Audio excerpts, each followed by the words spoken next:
What's up, everybody? Welcome to Mindful Reality, the channel that covers reality TV from a mental health perspective. Excuse me while I eat this apple. If you hear a sound in my background, that's what the sound is. It is me taking a bite out of this apple.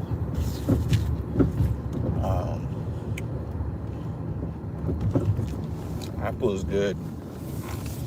It's a Granny Smith apple. Those aren't my favorite. I like Golden Delicious, but green apples are pretty much my second favorite after that. Why that matters, I don't know. I'm sure somebody will comment. What are you chewing on? So that's my answer. People always call my phone while I'm cooking. Not cooking literally, but while I'm cooking on a point. And I was cooking on a point earlier. I hope that some of you caught it. I was cooking on my point, and my phone was cut off. But essentially, long story short of what I was saying, is I was talking about the metaphor of weathering the storm and breaking life down into seasons. And I started using that particular metaphor when my dad got sick in 2023. Well, my dad got sick in 2019, as a matter of fact, and he passed in 2023. But during that period of time, there was a lot of things happening. It was not just his illness. It was just a slew of things happening at the same time. And I didn't know what to do. So,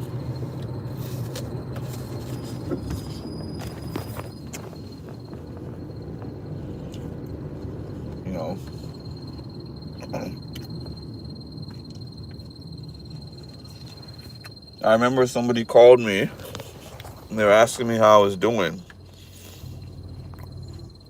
They were asking me how I was feeling about everything that was going on. And I was like, man, life is hard right now. I was like, nothing is going well. My dad is sick. There's things happening with my job. There's things happening in my life. It seems like just everything is happening at once.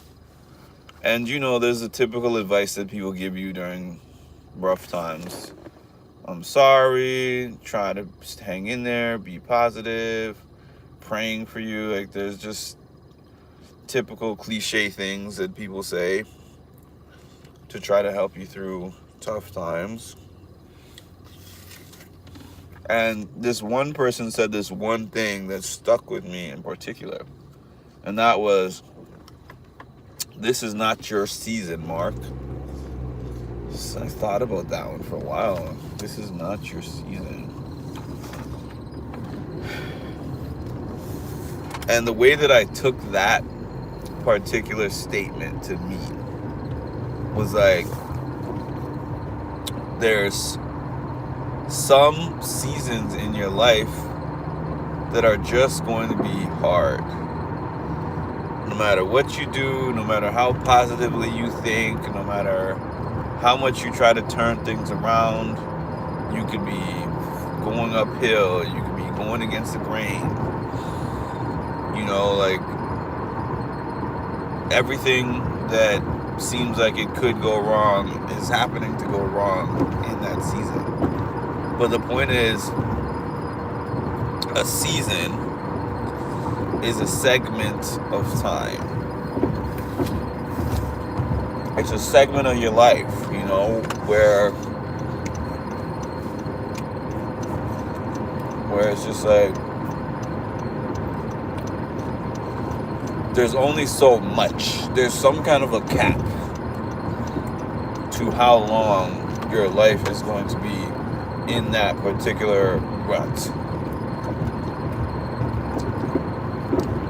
And I was relating it to this other quote that I have liked for years that says, don't try to steer the river. The river is going to do what it's going to do. The storm is going to do what it's going to do. Whatever is going to happen where you get to that point in time in your life where just a lot of things seem to be happening at the same time.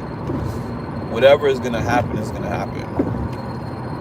Just know that those time periods of life are going to come. And when they come,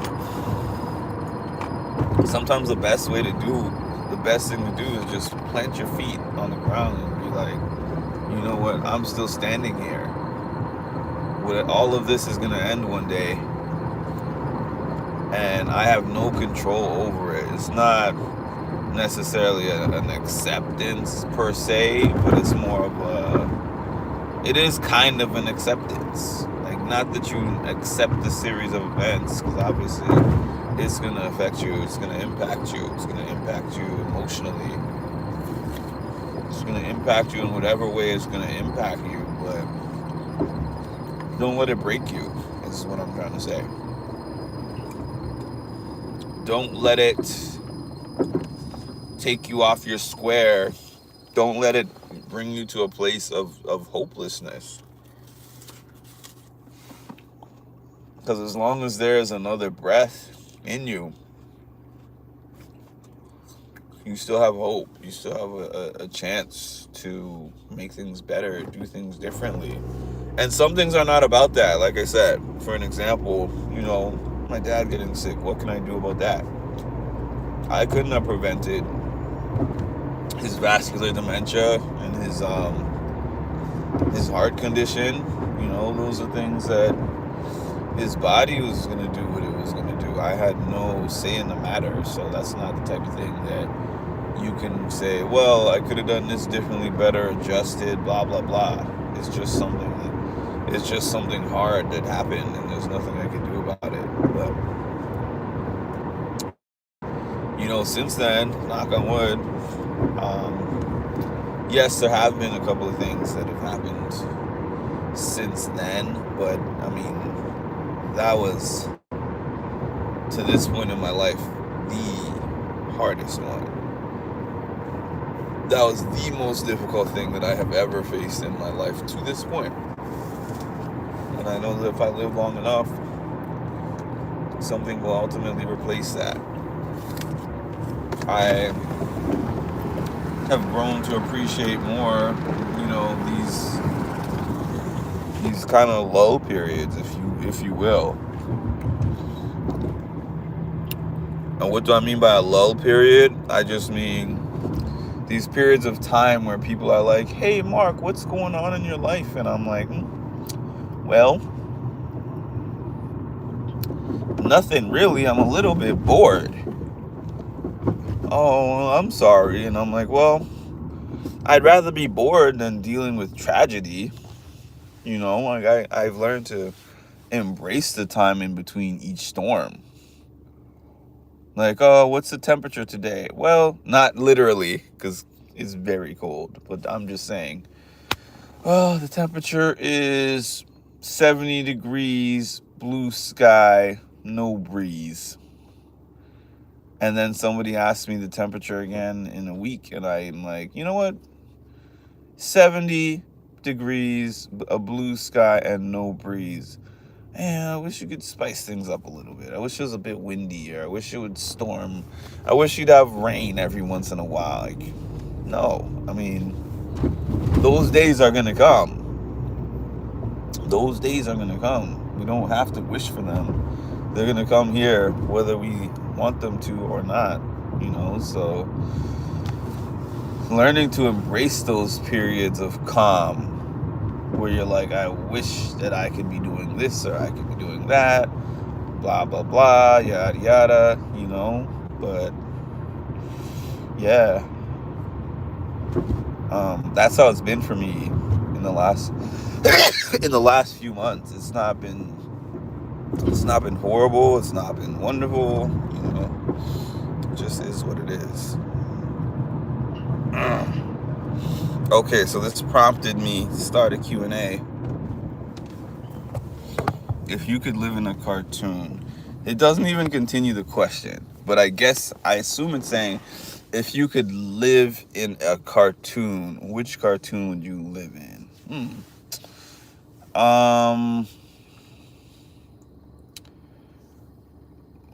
Family Guy, South Park. What else?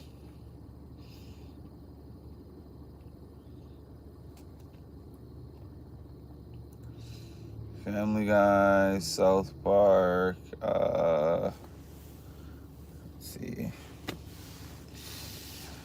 Let's see. I mean, the other ones I can think of are maybe The Simpsons back in the day. I don't know. High Random 2. I don't know. I wish I had asked a more detailed question, because I'm kind of at a loss a little bit. If you could live in a cartoon. Well, let me give you some of my favorite cartoons. I love Family Guy. I remember, I think when I first saw Family Guy, I was in high school, if I'm not mistaken. Like early high school. I think when Family Guy, I might have been in elementary school when Family Guy started, but maybe I saw it at the end of elementary school. But it was around that time, end of elementary school for me, beginning of high school. I loved how they pushed the envelope. The Simpsons used to be one of my favorite shows. I can't believe it's still on the air. What are the shows? Darkwing Duck. I always talk about how I love the show Darkwing Duck. Because I was always like, is Darkwing Duck an actual superhero? Because he just seems to be like this duck that wants to save the world. South Park, I mentioned that earlier before you got on here. This duck that wants to save the world, but doesn't actually have skills. Like, he's not strong. He's not skilled with combat. He doesn't have any actual superpower. His gadgets don't work, but somehow he always saves the day.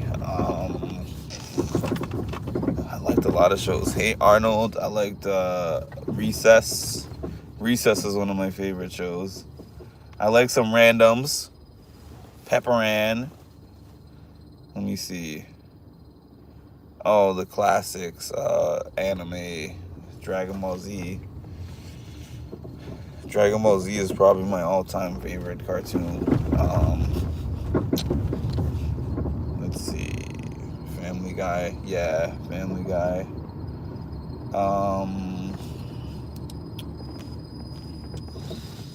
I mean, I liked a ton of cartoons. It's hard to even narrow it down. One Piece. Hard to even narrow it down.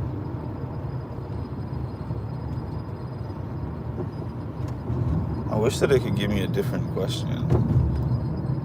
I'm not creative enough to come up with my own. If you had not done so, there have been a lot of people that came and left this live so far tonight. I saw, I think, 19 people at one point, and 1 like and 2 likes. So if you have not done so, please take the time to like my page. Likes are absolutely free. They cost you nothing. They boost my pace in the algorithm. Thank you for whoever gave me that like. They cost you nothing, and they boost my position in the algorithm. And if you know anything about the algorithm does mark no favors. So I always stand outside with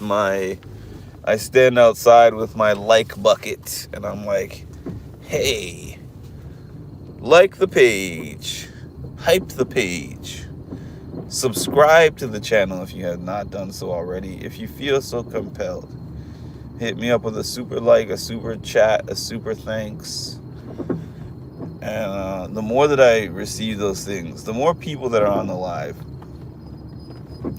the more active people that are on my lives, is the more that I will do the lives. And that's just that. I think most content creators are like that. I mean, shout out to the ones that just kind of do that in absence, right? Of the participation and the support. Uh, Good on the ones that do that, but I am not one.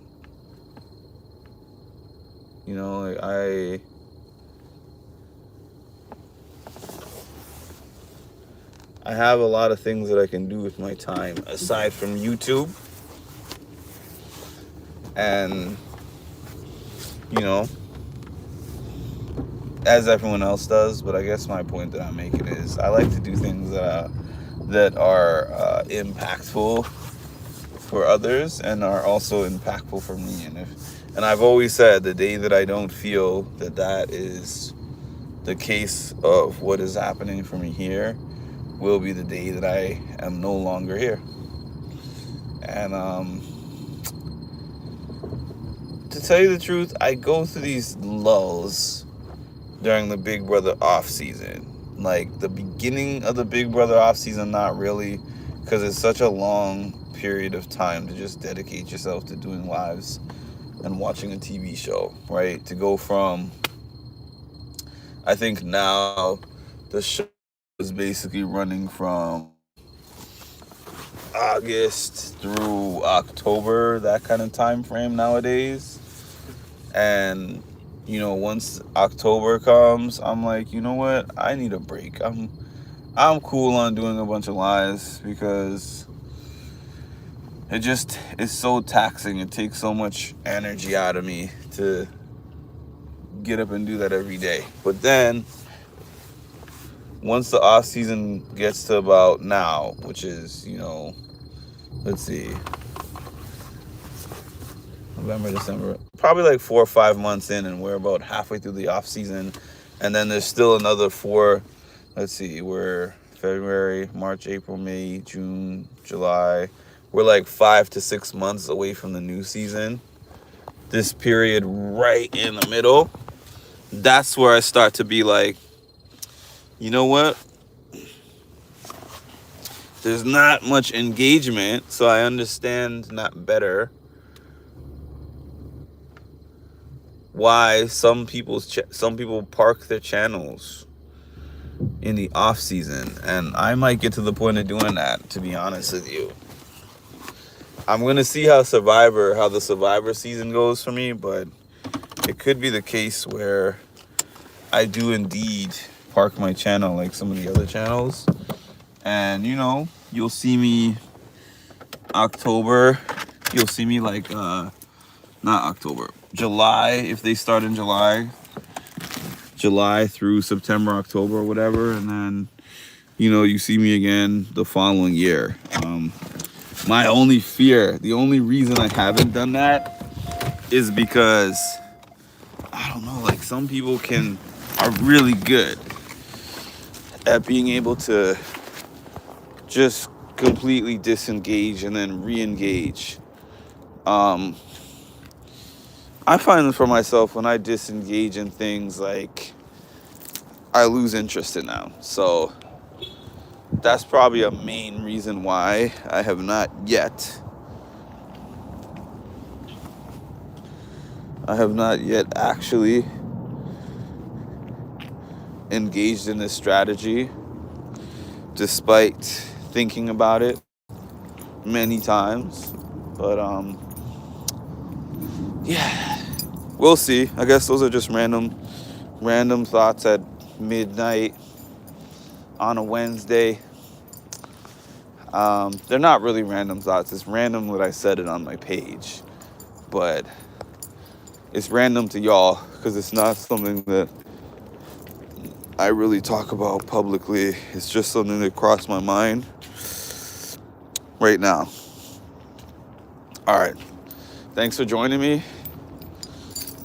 Please make sure to like, comment, subscribe, hit the notification bell to get notified when I drop some more great content. Thank you all. Have an amazing day.